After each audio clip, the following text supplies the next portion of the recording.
ارشاد فرماتے ہیں فَأَمَّا مَنْ أُوتِيَ كِتَابَهُ بِيَمِينِهِ، جس شخص کو نامہ اعمال دائیں ہاتھ میں دیا جائے گا تو وہ شخص خوش ہوگا اور کہے گا انی ظننت انی ملاق حسابیہ، مجھے معلوم تھا، مجھے یقین تھا، مجھے پورا یقین تھا کہ کل قیامت کے دن میری ملاقات ایک حساب سے ہوگا اور مجھے حساب دینا پڑے گا، جس کی وجہ سے وہ شخص اعمال صالحہ کرنے کی کوشش کرتا ہے اور اپنے نامہ اعمال کو دائیں ہاتھ میں لیتا ہے تو وہ شخص من پسند کی زندگی گزارتا ہے۔ آگے اللہ تبارک و تعالیٰ ارشاد فرماتے ہیں فَهُوَ فِي عِيشَةٍ رَاضِيَةٍ، تو وہ من پسند کی زندگی گزارے گا، من پسند کی زندگی گزاریں گے، جیسے چاہے ویسے زندگی گزاریں گے۔ لیکن آج مسلمانوں کو عمل صالح کرنے کے ساتھ ساتھ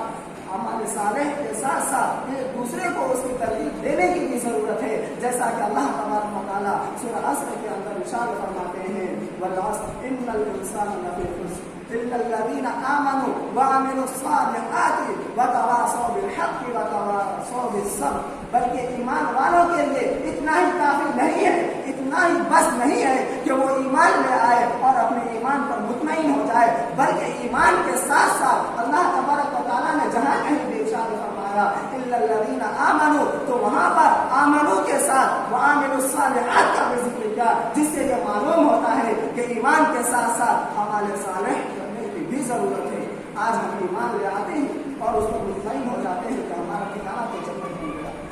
جس کی وجہ کیا ہے کہ ہم مسلمان گھر میں پیدا ہو گئے، بس مسلمان ہیں۔ حضرت جرجیس صاحب فرماتے ہیں کہ وہ ایک وقت بیان میں کہیں جا رہے تھے تو وہ رکشے پر بیٹھے ہوئے تھے اور نماز کا وقت ہوا، رکشے والے کو روک کر نماز پڑھنے کے لیے گئے۔ جب نماز پڑھ کر واپس آئے تو ان سے پوچھا بھائی تم مسلمان؟ اس نے کہا ہاں میں مسلمان ہوں۔ پھر حضرت ان سے پوچھنے لگے تمہیں آیت الکرسی یاد ہے؟ تو اس نے کہا مولانا آیت الکرسی تو یاد نہیں ہے، اس کے علاوہ جتنی ساری چیزیں ہیں وہ سب یاد ہیں۔ پھر مولانا نے پوچھا اچھا بتاؤ تمہیں پہلا کلمہ یاد ہے؟ اس نے کہا نہیں پہلا کلمہ بھی یاد نہیں ہے، اس کے علاوہ جو وہ ساری باتیں ہیں وہ مجھے یاد ہیں۔ پھر حضرت اس سے پوچھنے لگے کیا آپ کو نبی کا نام معلوم ہے؟ اس نے کہا نہیں اللہ ہم کو تو یہ بھی نہیں معلوم ہے، اس کے علاوہ جو چیزیں معلوم ہے نہیں، اس کے علاوہ جو ہے وہ ہم کو معلوم ہے۔ پھر حضرت اس کو ڈانٹ کر کہنے لگے ابے جب تمہیں کلمہ نہیں معلوم، آیت الکرسی کسے بولتے ہیں وہ نہیں معلوم، جب تمہیں اپنے نبی کا نام تک نہیں معلوم تو تم کیسے مسلمان ہو؟ بس صرف یہی مسلمان ہو کہ تم مسلمان کے گھر میں پیدا ہو گئے ہو، یہ ہمارے لیے کافی نہیں ہے، بلکہ آگے اللہ تبارک و تعالیٰ یہ بیچ میں بات آنے کی وجہ سے میں نے کہہ دیا۔ پھر آگے اللہ تبارک و تعالیٰ ارشاد فرماتے ہیں کہ جنت عالیہ، وہ بلند جنت میں ہوں گے۔ جنتی لوگ جس کو نام اعمال اس کے دائیں ہاتھ میں دیا جائے گا تو وہ بلند جنت میں ہوں گے، جس کے پھل جھکے ہوں گے۔ جنتی اس پھل سے کھائیں گے اور اسے کہا جائے گا کہ لو واشربو،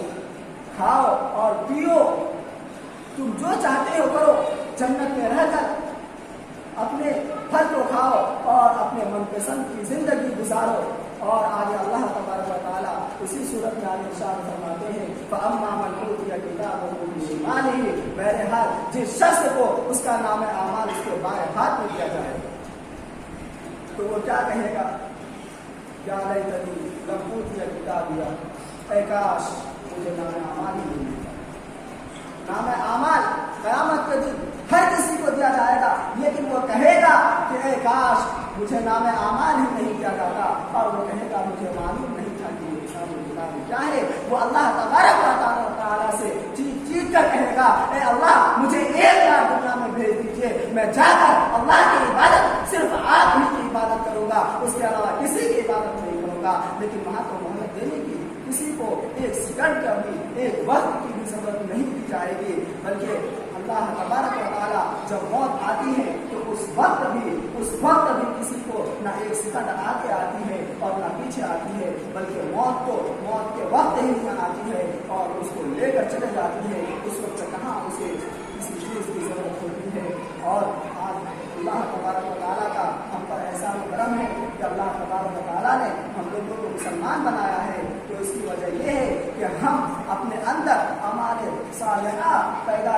اور اس کے ساتھ ایک دوسرے کو بھی اور جنت میں جانے کے لیے اتنا ہی کافی نہیں ہے کہ ہم اپنے آپ کو اعمال صالح کا پابند بنا لیں، بلکہ اس کے ساتھ ساتھ یہ بھی ضروری ہے کہ جو اعمال ہم کر رہے ہیں اس کے ساتھ ساتھ ہمیں دوسروں کو بھی اس کی ترغیب دینا ہے، دوسروں کو بھی وہ بات سکھانا ہے، جیسے کہ اللہ تبارک و تعالیٰ ارشاد فرماتے ہیں وَتَوَاصَوْا بِالْحَقِّ وَتَوَاصَوْا بِالصَّبْرِ، ایک دوسرے کو حق کی تاکید کرو، ایک دوسرے کو صبر کی تاکید کرو۔ اگر یہ بات نہیں ہوتی تو اللہ تبارک و تعالیٰ جس قرآن مجید میں نہیں فرماتے، اور اللہ تبارک و تعالیٰ قرآن مجید میں جا بجا کتنی جگہ قسم کھا کر بھی فرماتے ہیں، جیسے کہ سورہ عصر میں اللہ تبارک و تعالیٰ قسم کھا رہے ہیں والعصر، قسم ہے زمانے کی، ان الانسان لفی خسر، سارے کے سارے انسان خسارے میں ہے۔ اللہ تبارک و تعالیٰ قرآن مجید میں بہت جگہ قسم کھائے ہیں۔ ارے قسم کھانے کی وجہ کیا ہے؟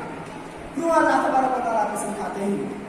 کیا اللہ تبارک و تعالیٰ کبھی جھوٹ بولتے ہیں؟ جب اللہ تعالیٰ جھوٹ نہیں بولتے، اللہ تعالیٰ کو جب جھوٹ بولنے ہی نہیں سکتے تو پھر اللہ تعالیٰ کو قسم کھانے ہی کی ضرورت کو پیش آئے؟ تو اس کا جواب مفسرین دیتے ہیں کہ جب بھی اللہ تبارک و تعالیٰ اپنی بات پر قسم کھاتے ہیں، جب بھی اللہ تعالیٰ قسم کھاتے ہیں تو اپنے جواب قسم کو، یعنی آنے والی جو بات آگے ہوتی ہے اس کو پختہ کرنے کے لیے، اس کو مضبوط بنانے کے لیے قسم کھاتے ہیں، جس سے یہ بات ثابت ہوتی ہے کہ قسم کھا کر اللہ تبارک و تعالیٰ انسانوں کو یہ بتانا چاہتا ہے کہ تمام کے تمام انسان خسارے میں ہے، لیکن اس کے بعد دلہ لا کر اللہ تبارک و تعالیٰ اس سے اپنے ایمان والے بندے کو استثناء کر رہے ہیں، اس سے الگ کر رہے ہیں۔ اس لیے میرے محترم لوگوں، آپ لوگوں کو چاہیے کہ ایمان کے ساتھ ساتھ ہمارے صالح کا بھی پابند بنائے اور اپنے آپ کو جنت میں داخل کرنے کا بھی